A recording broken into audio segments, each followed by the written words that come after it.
दोस्तों, जैसे कि आप सभी जानते हैं कि आलिया भट्ट की फिल्म गंगूबाई काठियावाड़ी का ट्रेलर रिलीज हो चुका है। उसका मैं रिव्यू ऑलरेडी कर चुका हूं। आज इस वीडियो में मैं आपको बताऊंगा कि इस फिल्म का प्रोजेक्ट कैसे बना। इसके लिए मुझे आपको कुछ सालों पीछे लेकर जाना पड़ेगा। संजय लीला भंसाली ने एक फिल्म प्रोड्यूस की थी जिसमें जावेद जाफरी के बेटे मीजान जाफरी को लॉन्च किया गया था। उस फिल्म में संजय की भांजी शर्मीन सहगल हीरोइन थी और उस फिल्म को डिस्ट्रीब्यूट किया था जयंतीलाल गाढ़ा ने। फिल्म सुपर फ्लॉप रही थी और जयंती जी का काफी नुकसान हो गया था और उसी वक्त में संजय अपनी फिल्म गंगूबाई काठियावाड़ी के लिए प्रोड्यूसर ढूंढ रहा था। क्योंकि जयंती लाल ने फिल्म मलाल को डिस्ट्रीब्यूट किया था तो जाहिर सी बात है उस वक्त संजय लीला भंसाली से मुलाकात होती ही रहती थी। संजय की उससे पहली फिल्म पद्मावत वायाकॉम ने प्रोड्यूस की थी, लेकिन वायाकॉम गंगूबाई के लिए उतना पैसा देने के लिए तैयार नहीं था जितना संजय मांग रहा था। संजय ने जयंतीलाल गाढ़ा को एक ऑफर दिया कि भाई साहब आप ये फिल्म गंगूबाई काठियावाड़ी प्रोड्यूस कर लें और जो आपका नुकसान इस फिल्म मलाल में हुआ है वो मैं इसमें एडजस्ट कर लूंगा। और मैं यहां आपको यह बता दूं कि यह नुकसान कोई बहुत बड़ा नुकसान नहीं था, सिर्फ 3-4-5 करोड़ का ही नुकसान था। लेकिन एक कहावत है कि जहां लालची हो वहां ठग भूखे कभी नहीं मरते। तो जयंतीलाल गाढ़ा को यह लालच आ गया कि भाई अगर संजय की मैं ये फिल्म प्रोड्यूस कर लूंगा तो इसमें तो मैं कम से कम 50-100 करोड़ रुपए कमाऊंगा ही कमाऊंगा। तो जाहिर सी बात है जो मेरा नुकसान मलाल में हुआ है वो भी रिकवर हो जाएगा और प्रॉफिट भी हो जाएगा। तो जयंतीलाल गाढ़ा साहब ने अपने छोटे से नुकसान को प्रॉफिट में बदलने के लिए संजय की इस फिल्म का बजट 125 करोड़ अप्रूव कर दिया और संजय को कहा कि जाइए भाई साहब आप इस फिल्म को बनाइए। ये 2019 के स्टार्टिंग की बात है, उस वक्त कोरोना चालू नहीं हुआ था तो जाहिर सी बात है नॉर्मल बिजनेस चल रहा था और सभी फिल्में बहुत जबरदस्त बिजनेस कर रही थी। फिल्म की शूटिंग चालू भी नहीं हुई थी कि मार्च के एंड में लॉकडाउन लग गया और दुनिया भर में कोरोना फैल गया। तो जाहिर सी बात है कोरोना काल की वजह से फिल्म बहुत ज्यादा डिले हो गई। यानी जो फिल्म 2019 में बननी शुरू हुई थी वो 2022 में 4 साल के बाद रिलीज हो रही है। अब मैं यहां आपको यह बता दूं कि जब भी कोई फाइनेंसर या प्रोड्यूसर किसी फिल्म में पैसा लगाता है तो कॉन्ट्रैक्ट के हिसाब से डायरेक्टर को एक 8, 10, 12 महीने का टाइम दिया जाता है कि भाई इतने टाइम के अंदर आपने फिल्म बनाकर तैयार करनी है और रिलीज करनी है। और अगर किसी भी वजह से फिल्म डिले होती है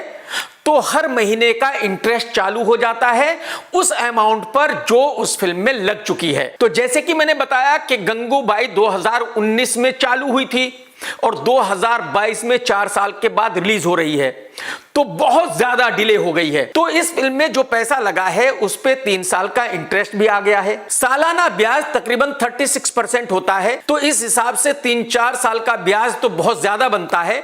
लेकिन जो सेटलमेंट हुआ है वो 20 करोड़ पे हुआ है, यानी 125 करोड़ रुपए तो बजट था और 20 करोड़ रुपए ब्याज का, तो टोटल हो गया 145 करोड़। और जब फिल्म रिलीज होती है तो तकरीबन 30 दिन का पीआर एंड प्रमोशन किया जाता है, उस पे खर्च होंगे मिनिमम 15 करोड़ रुपए। तो यानी कि इस फिल्म की लैंडिंग कॉस्ट हो गई 160 करोड़ रुपए। अब आप कहेंगे कि भाई साहब आपने ये तो बताया ही नहीं कि प्रोजेक्ट कैसे बना। तो जैसे कि मैंने कहा कि संजय ने जयंतीलाल गाढ़ा को लालच दिया कि भाई साहब अगर आप इस फिल्म को प्रोड्यूस कर लेंगे तो आपके तो वारे न्यारे हो जाएंगे। बॉलीवुड में ये कुछ डायरेक्टर्स ऐसे हैं जो प्रोड्यूसर को एकदम नंगा कर देते हैं, जैसे कि निखिल अडवाणी, विशाल भारद्वाज, संजय लीला भंसाली, अभिषेक कपूर। तो काम तो ये सारे डायरेक्टर एक ही जैसा करते हैं, यानी कि प्रोड्यूसर को लूटना।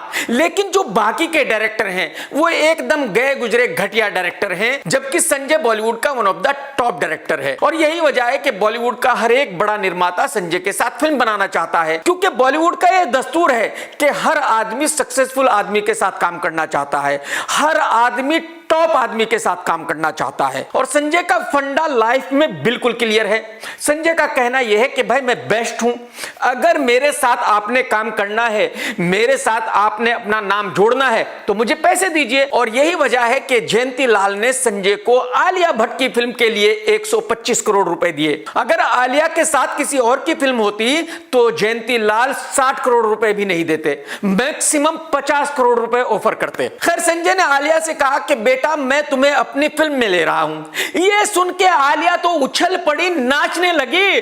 आलिया ने कहा कि सर जल्दी शुरू कीजिए, जो पैसे आपको देने हैं वो दीजिए, कहानी मुझे बिल्कुल सुननी नहीं है। आलिया डन हो गई।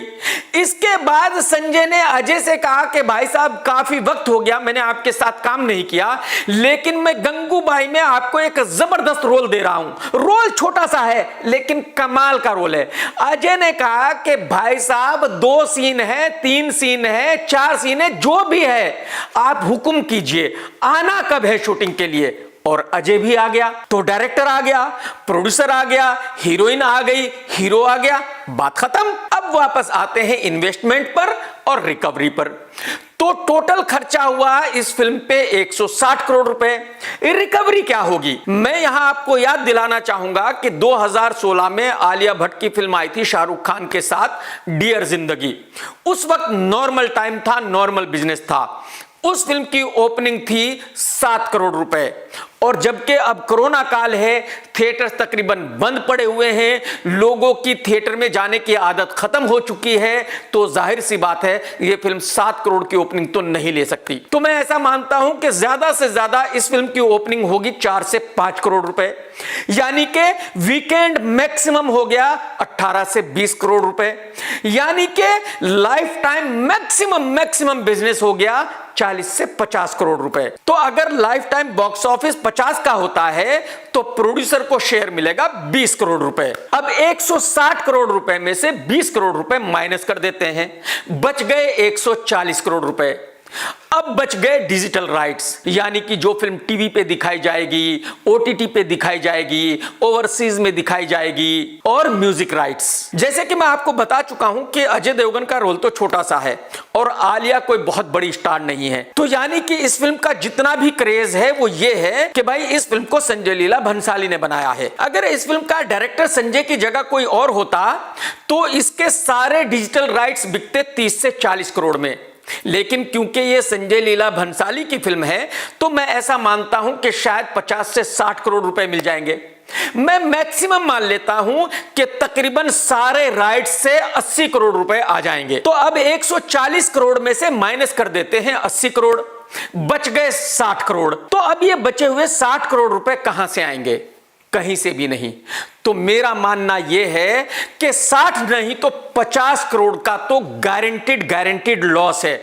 यानी जयंती लाल ने इस फिल्म को बनाया था प्रॉफिट के लिए, लेकिन उल्टे 50 करोड़ रुपए जयंती लाल गाढ़ा के और जाएंगे। ये तो वही बात हो गई कि गरीबी में आटा गीला, यानी कि इस फिल्म का सुपर फ्लॉप होना तय है। टेक केयर दोस्तों, सत्यमेव जयते। दोस्तों अगर आपको मेरा वीडियो पसंद आया है तो लाइक जरूर करो और शेयर जरूर करो। भाई साहब कमेंट तो जरूर करना है, क्योंकि आपको पता है मैं आपके सारे कमेंट्स पढ़ता हूं।